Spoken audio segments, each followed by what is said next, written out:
Sorry, Cowboy fans, but it's getting to be an everyday thing we hear about Jordan Davis standing out. I can't help it. It's the way it is, and I love it.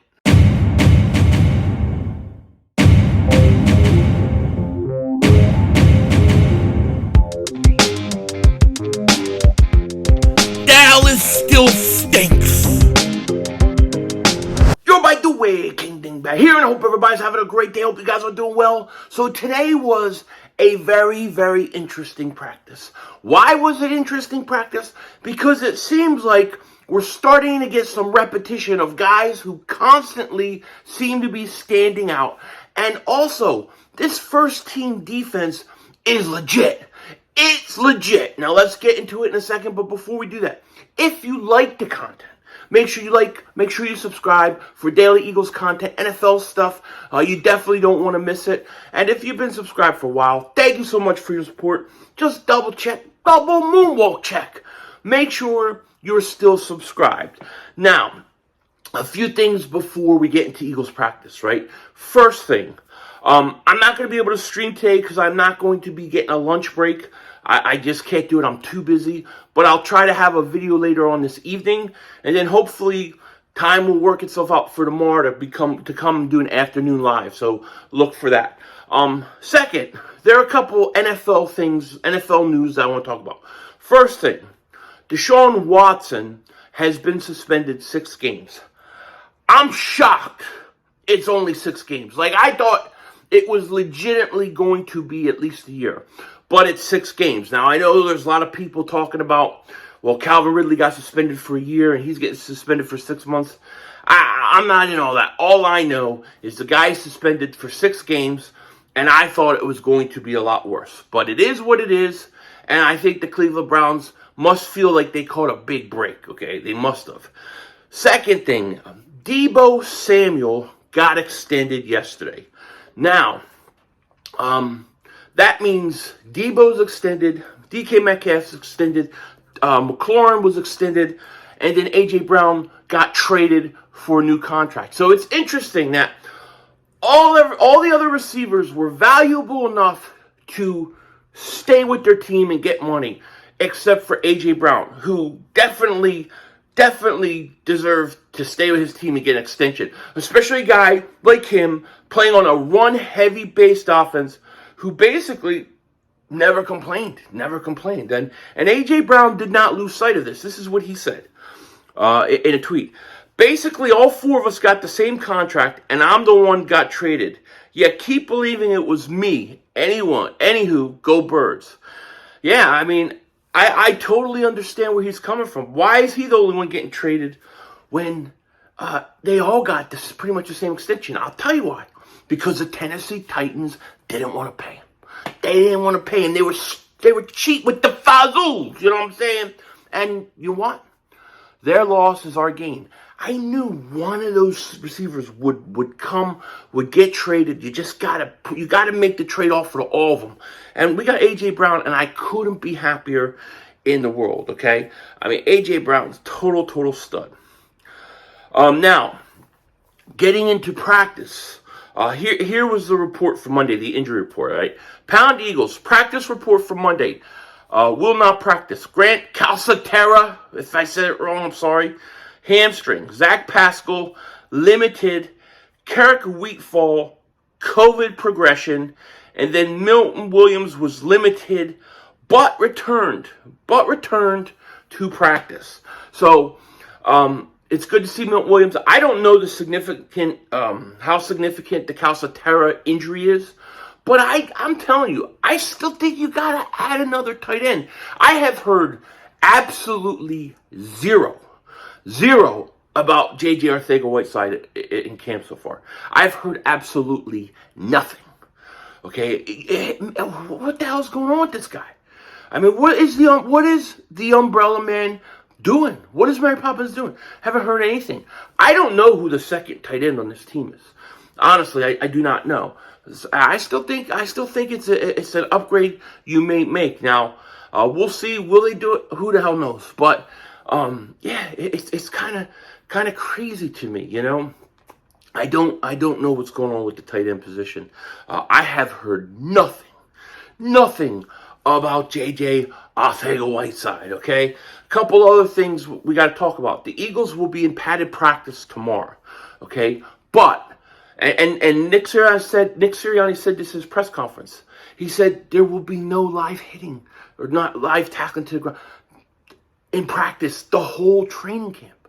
No live practice the whole training camp. No hitting to the whole training camp. What are we playing? Flag football?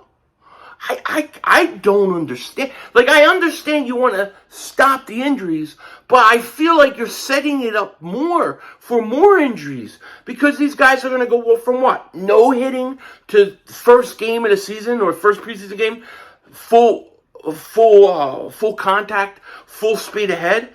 I don't know, man. That Denzel Washington ain't sure about that one. You know what I'm saying? Anyways, practice started off today, though. And my man, Jordan Davis, was getting first-team reps. This guy is standing out like every day we're hearing about this guy. He's getting more and more first-team reps. He was taking first-team reps in a 3-4 as a nose tackle today. And he was standing out. Nick Sirianni did talk about him after practice. He said he came in exactly in the shape and the weight they wanted him, with the fat percentage they wanted him, and he came in fully ready to go. So all this narrative of the Eagles came out of shape, I don't know where you get this information. But anyways, Jordan Davis started off team drills, first team nose tackle for the first time at Pound Eagles camp. Promptly stuffed running back on his first rush. Flash power and agility on back-to-back rushes in one-on-ones. Then we had our first Jordan Davis wow moment of camp. He just sidestepped Jack Anderson in one-on-one. No one at 340 pounds, well, he's not 340 pounds, like probably more like 325, 330, should be able to do what he just did. But, same point. Jordan Davis is a monster. Jordan Davis is starting to make an impact for the Eagles. And that's a huge thing. I mean, we're hearing good things about him. We're hearing good things about Nakobe Dean. I mean, we're hearing good things about a lot of these guys. So that's really, really cool. One guy I think struggling a little bit today I want to talk about is Jalen Reagor. Now, we know Reagor came in and he was in actually really good shape. And on the first day, he had a really good day of practice with the second team, made some nice catches. Today, he had a few drops, Jalen Reagor with a drop and several times, once again, getting out-muscled and out-maneuvered for a ball with a defensive back deflecting it.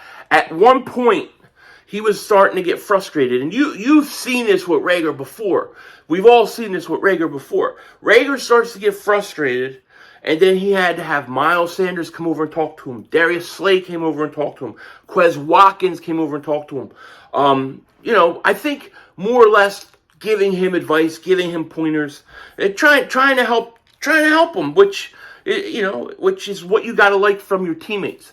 So Reagor struggled a little bit. Now later on in practice with the second team, he made a couple nice catches. Minshew threw him the ball. And we're going to talk about Minshew in a second here because Minshew threw a couple interceptions today, okay?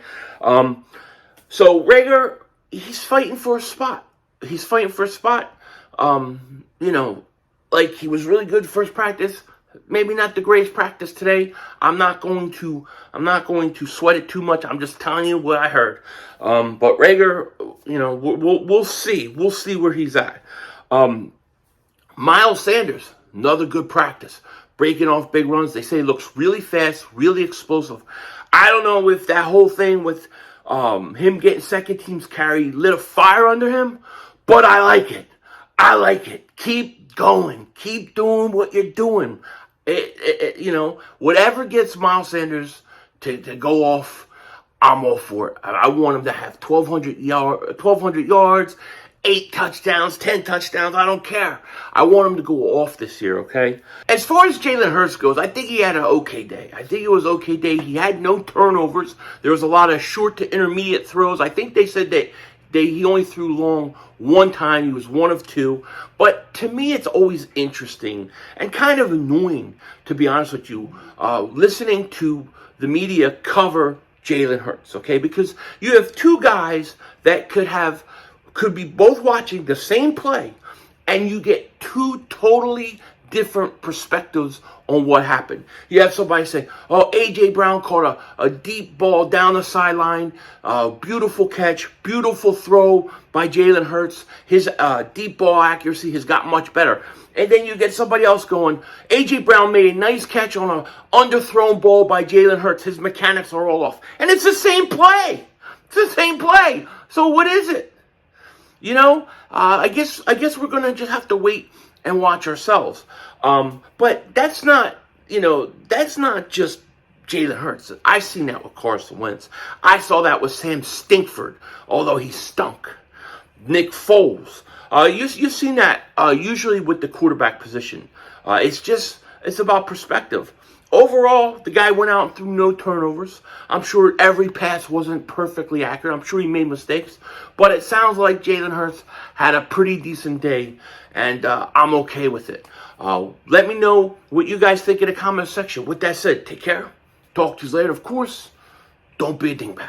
And Howie Vision, we're all just living in it.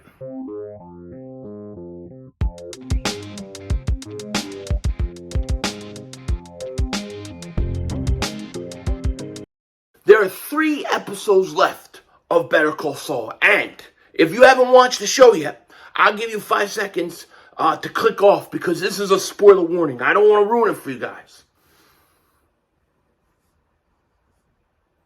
Okay, good enough. All right, so if you're still watching this, you either don't care about the spoilers or you're following the show.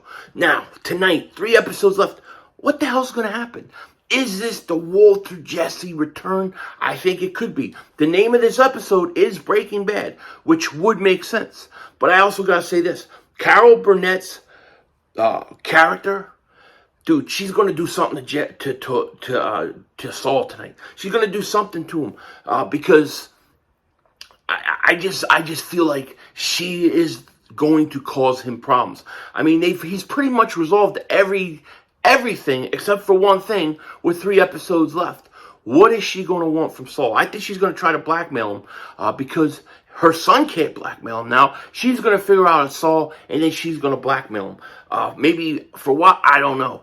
I think tonight is going to be a great night. You're going to see different time jumps. So you're going to see the present, and then you're going to see back with Jesse and Walt. Just a prediction. Cannot wait. Denzel Washington out.